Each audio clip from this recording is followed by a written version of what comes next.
Итак, народ, всем привет. Значит, со мной сегодня Opel Kadett на связи. Значит, 90-й год, 1.3 мотор. Ну, как бы, я думаю, это будет схоже для многих моделей такого ряда. Но, по факту, 1.3 Kadett 90-й.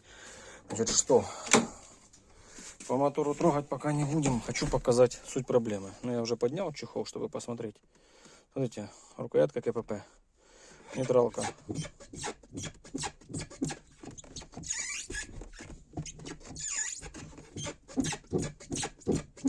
Ну вот суть проблемы, то есть ужасно такой скрип, рыб, не знаю, отвратительный звук.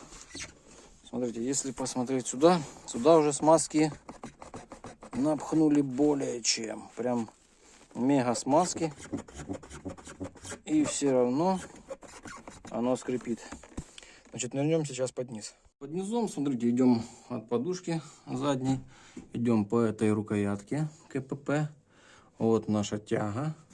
И когда идет скрип,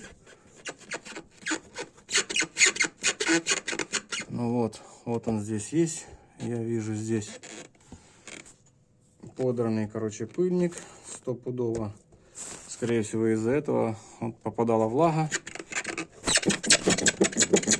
и заскрипел малыш.